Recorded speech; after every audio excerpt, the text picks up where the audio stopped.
And welcome back. We are now going to sand and repaint the toe box because it is just completely faded. Now, I am not going to start with a 400 grit. I'm going to start with a 600 grit because it's already pretty faded. I'll then move to 800 grit and then 1000 grit. To get into all those small crevices, to get the deglazing off all those small crevices, you really got to fold the sandpaper up, squeeze it, whatever you have to do, but it has to touch every piece of the area you're going to be sanding.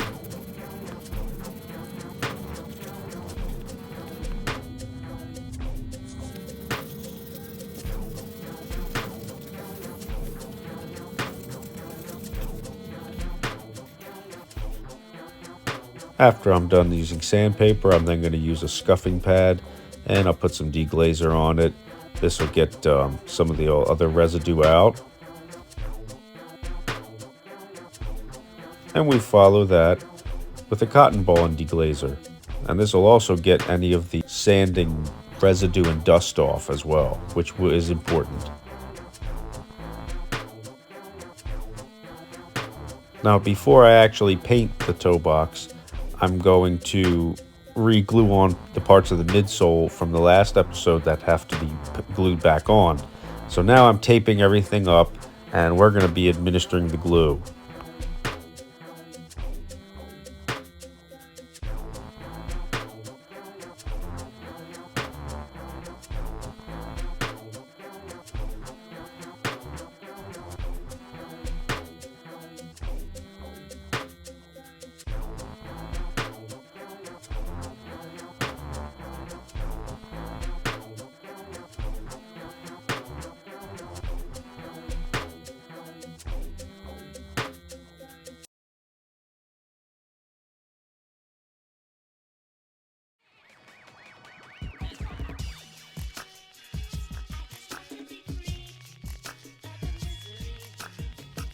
I know there are a lot of well-known glues out there to use for shoes. I use 3M plastic and emblem glue.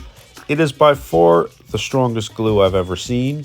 I actually used this in OCS in the Army to glue on my name tapes to certain pieces of equipment that you had to. Anyone who's been through OCS knows what I'm talking about. I didn't feel like sewing it on, and it worked. And for the 18-month course, I did not have it come any name tape come off even once. You use whatever crevice tool you have to spread the glue out. I couldn't find my crevice tool, so I used a flossing pick, and whatever you can find to keep the midsole connected to the shoe. And before the shoe is completely dry, the glue is completely dry, I should say, I like to take the tape off, and once it's a little gummy, I take these tweezers and I start pulling the excess glue off that kind of comes and rises out from the pressure of holding the shoe to the midsole. I'm going to go back and get this spot in a little bit, but first, let's go and paint this toe box.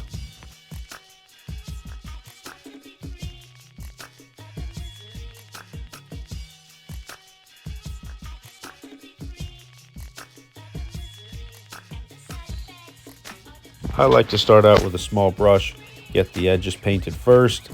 I'm being a little bit lazy and not taping it up. I know that's really what you're supposed to do, but I'm going to hope that my hands are steady enough to get around and under the edges and not get any paint on the parts that aren't supposed to be painted. Now, when you're thinking of the number of coats you should do, you want to do light coats, between 3 to 5 coats. You don't really want to do more than 5. If you have to do 6, you can. I'm going to do 4 coats, and that's going to come out looking really crisp. 4 is the correct number for this toe box.